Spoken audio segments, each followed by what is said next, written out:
Hi everyone, welcome back to my channel. Thanks so much for tuning in. If you haven't already, please subscribe to my channel and hit that notification bell below for more updates. Today I'm finally sharing with you my PCOS story. PCOS is an acronym for Polycystic Ovary Syndrome, and I just wanted to put it up front that I am not a doctor, I'm not a nurse, I have no medical credentials whatsoever. So please don't take what I share with you as sort of a medical diagnosis or anything like that, because I'm obviously not an expert in that. What I am sharing with you is my experience, how I was diagnosed, and what I'm currently doing to manage my condition. I have knowingly had it for almost 6 years. When I first was diagnosed with it, I wasn't at a place where I wanted to share it with pretty much anybody. So it's been such a journey for me to get to this point where I'm like, okay, I really need to talk about this. So it is a condition that can literally change your life once you find out that you have it, even if you don't know that you have it. A lot of women, according to my doctor, actually don't even know that they have it. So my heart told me that I need to share my story. I don't know why it's not being talked about if so many of us are suffering. I've always been about sharing my story so that it can help someone. So I'm hoping it can help you get diagnosed, get checked out, get a good doctor, get a treatment plan together. I'm hoping that it'll help someone out there. PCOS is a metabolic condition which affects your hormones as well as your insulin levels, and that has a whole series of, it's like a domino effect on the rest of your body.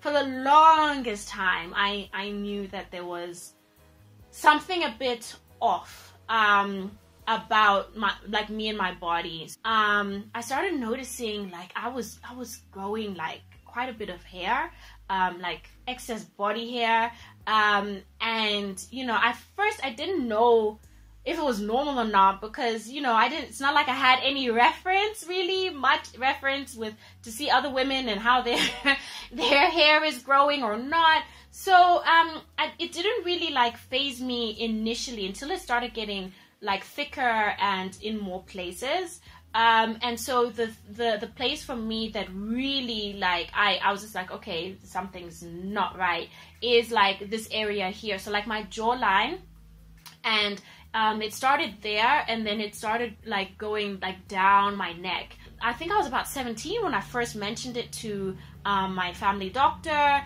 and yeah, it was one of those situations where they were just yeah, well, women have mustaches, women have beards or whatever, excess facial hair all the time. It's totally normal. So I just sort of said, okay, fine. I was 17, 16, 17 years old, about there. And I was just told to maybe just tweeze. So I started comparing myself to the other girls in my class and, just friends and stuff like that. And I would be like, yeah, that's definitely not me. I have hair, quite a bit of it. By the time I was about 22, 23, I had already mentioned this to about 3 or 4 different doctors, and they all said the same thing. Got to the point where I felt really self-conscious about it. I started, like the doctor said, just sort of tweezing, removing what I could, trimming. It just kept coming back. So I would be on a high for a week or two, and then when the hair started growing back, I'll be like, oh my god, I have to deal with this again. I'd always talk to people in a way that I would try to kind of hide, this angle. I would never be up and proud and chatting like this. When it got to that point, I was just I just wish that no one can see me, no one can see what's going on on my face. I heard about laser hair removal, so I was like, yes, this is my chance, I'm gonna go and finally get rid of it. I have finally found a permanent way to get rid of all of this. And so I wanted to test this first and then see how it worked and how it went, and then do the other parts of my body that I wasn't happy with. By the time it was the 8th session, the therapist said, okay, this is your last session. I was like, yeah. And she's like, listen, she was honest with me and told me, listen, I don't think that this is as cosmetic as we think it might be. I'm no doctor, but it might be worth you getting your hormones checked. If I don't get that checked, and if that is the problem, there's going to be like no amount of laser like treatments that they could do for me that's going to actually help me. It's just going to keep coming back at the same rate. So I went to this GP who was, I think by that time, maybe the 5th doctor that I had like brought this to their attention. And yeah, we're chatting, and, you know, I told him that this is the situation and all of that, and I'm just a bit worried, and, you know, I don't know what's going on. He just blurts out, yeah, but, you know, that's because you have PCOS. And I was just like, what? What are you on about? Like he was saying it to me as if I knew, like, duh, that's because you have PCOS. And I remember just sitting there, like, just quite, like, dumbfounded. And at that point, I had read somewhere, in some magazine somewhere, the only time I had come across it was then. And I remembered that. I'm like, you mean the one that, like, causes infertility to women? He's like, yeah. The thing is, he was saying this in such a nonchalant way, like, just so, like, blasé about it. And so I asked him, like, well, how do you know that I have that? He's basically telling me, I can tell just by looking at you. And I was just like, surely there's some tests or something that need to be taken to diagnose me with that? Like, I was so confused. So I'm like, so what do we do? What's the cure? He's like, oh, there's no cure for it, but just stop eating carbs. That's what he told me. And I was like, why do I need to stop eating carbs? And he was just so arrogant about it, like, you know, because I know that that's going to work. You just need to stop eating carbs. You know, he was like, yeah, you know, maybe, like, next time we can, like, do, if you want me to sort of, like, check thoroughly or something. So I was just like, okay, cool, let's do that. So fast forward to about a week later, I called his office and, you know, spoke to his receptionist because, you know, I'm like, yeah, I want to book so he can do this test and stuff. He's just like, Aisha, I've already spoken to you about this. You basically, like, you need to stop eating carbs because that's, like, contributing to your condition. I'm like, yeah, but I still don't understand how you have diagnosed me with it without doing any checks, any, like, you know, tests, nothing, you know? And it went back and forth like that. Like, he started getting really, like, quite aggressive in his tone. Like, you know, I'm the doctor. I know what I'm talking about. I don't need to do tests on you. You know, you've already, like, told me several of the symptoms of PCOS. I know what I'm talking about. So just believe me and trust when I say that you need to stop eating carbs. So I was just like, but I just want to know, like, and then this man cut me off. I kid you not, I was in the middle of the sentence and he hung up on me. I was so angry. I was so frustrated. I was so confused. Like, I don't even, like, who does that? And so I thought maybe he was disconnected or something, you know, the phone line was bad. So I called back and he, like, doesn't pick up his phone. I just gave in and I just, like, collapsed, like, on the floor, on the chair, and just started weeping. I just started weeping because honestly, the only thing that was in my head at that time was, oh my God, I'm not going to be able to have kids, you know? That was the only thing that then, and this guy who was supposed to help me, this doctor who was supposed to help me, had just, like, he was so upset with me asking him about, like, just to help me understand this. Like, what is it that I'm dealing with? What is nothing? So I was so distraught. I was so distraught. I just didn't understand what was happening. And I just, in that instance, just, you know, just sort of, I just felt so betrayed. I felt so betrayed by, you know, the doctors that I've been talking to or trying to get help from. I felt so betrayed by my body. I felt so betrayed by my body. I just didn't understand. I'm like, you know, my body is failing me. It's failing me. I just didn't understand what the actual problem was still, you know, because I had been left with this. Thankfully, my mother-in-law suggested that maybe I get my hormones actually checked. So she recommended me to her cardiologist, you know, who's also, I think it's called an endocrinologist as well. So he specializes in blood and hormones and things like that. Trust me, by this time, I was so reluctant to even share my story because of how I was treated before. I was just like, this guy is not going to believe me. No one believes me. You know, everyone says this is normal. So anyway, so I told him of like all of my symptoms or just everything that I was like, this is what I have. And he's like, yes, those are some very like clear symptoms of PCOS. So, but he calmed me down. He's like, listen, I like 50% of the women that walk into my office have it. So I know exactly what you're talking about. It's gonna be okay. We can treat it. Because my biggest worry was like, there's no cure. Like everyone is saying there's no cure. You just have to live with it. I'm like, how do you do that? And he was just like, listen, it's gonna be fine. Let's, first things first, before I even put you on treatment, I'm going to actually find out what we're working with. Okay, so he did blood tests and he also did an ultrasound. It was the first time, guys, that I was shown my ovaries, and all around both sides of my ovaries were all of these cysts, like so many cysts, like just. So now he told me that obviously a certain number of cysts are normal and certain like sizes of cysts are also like normal, nothing to stress about. But he did say that when he saw mine, he's just like, this is a telltale sign. I almost started crying at that point.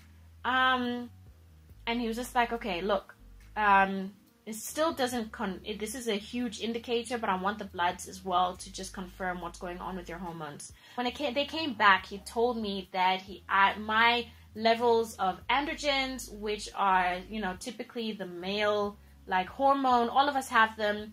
And if they're at a certain level, it's fine. But if they're too high, in my case, it basically affects, you know, a lot of things. A lot of the PCOS symptoms generally are irregular periods, yo-yo weight gain, excessive body and facial hair, mood swings, depression, and insulin resistance. So he found that obviously I have like high levels of androgens, and that I also was insulin resistant, as well as, you know, the yo-yo weight gain and mood swings and things like that. So my doctor put me on a treatment plan, which involved being on a particular pill to help with my hormone levels. And he also put me on a low GI lifestyle. He told me exactly what I needed to eat. He gave me several examples of options for breakfast, lunch, dinner, all of that. Exercise. He's like, you need to get moving.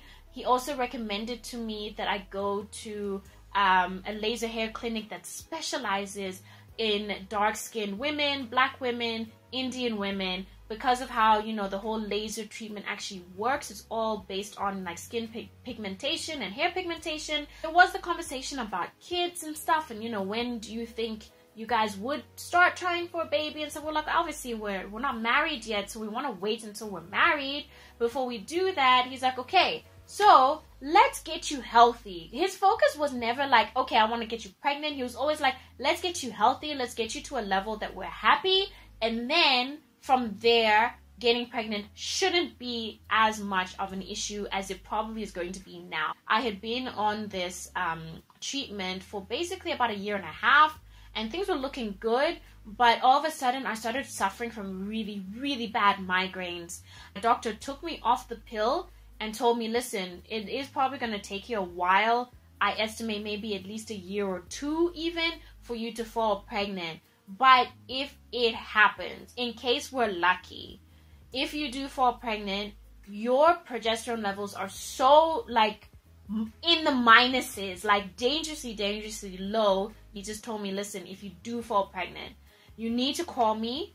We'll get you on a progesterone cream to up your levels to make sure that you don't miscarry in your first trimester. At that point, my cysts had shrunken really, really like very, very small.